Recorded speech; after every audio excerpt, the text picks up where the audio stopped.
Hi every one. நம்ம ரொம்ப நாளாக கேட்டுட்டு இருந்த ஒரு நெக்ஸ்ட் ஜெனரேஷனல் ஜிஎஸ்டி ரிஃபார்மை நேற்று நைட் 10 o'clock நம்ம finance minister Nirmala Sitharaman announce பண்ணியிருக்காங்க. யூஎஸ் டேரிஃப் இஷ்யூ போயிட்டு இருக்க இந்த கரண்ட் சுச்சுவேஷனில் இந்த ரிஃபார்ம் ஒரு மிகப்பெரிய போல் மூவ்.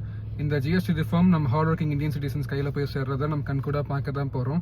இதில் மெயினாக ஜிஎஸ்டி ரேட்ஸை சிம்பிளிஃபை பண்ணியிருக்காங்க. 12 and 28ங்கிற ஜிஎஸ்டி டேக்ஸ் ஸ்லாப் ரேட்டை கம்ப்ளீட்டாக ரிமூவ் பண்ணிட்டாங்க. மேஜர் ரேட் சேஞ்சஸ் எந்தெந்த கமாடிட்டிஸில் இருக்குன்னு பார்த்தீங்கன்னா, ஃபர்ஸ்ட் நம்ம ஆட்டோமொபைல்ஸ் 1300 சிசிக்குள்ளே இருக்கிற பெட்ரோல் வெஹிக்கிள்ஸ், 1500 சிசிக்குள்ளே இருக்கிற diesel vehicles, plus goods transportation vehicles, plus 350 சிசிக்குள்ளே இருக்கிற நம்ம பைக்ஸ், இது எல்லாமே வந்து 28லேருந்து 18க்காக குறைச்சிருக்காங்க.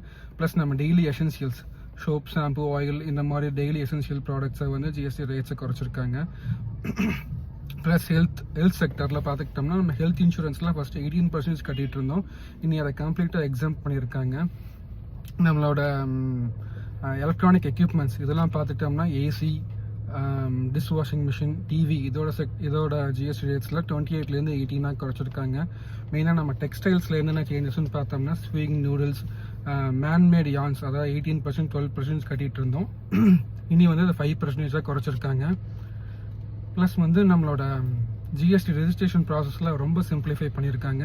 இன்னும் ஜிஎஸ்டி ரெஜிஸ்ட்ரேஷன் நம்ம 3 daysக்குள்ளே நம்ம கைக்கு கிடச்சிடும். அதே மாதிரி ஜிஎஸ்டி ரீஃபண்ட்ஸும் குயிக்கராக ப்ராசஸ் பண்ணுறதா அனௌன்ஸ் பண்ணியிருக்காங்க.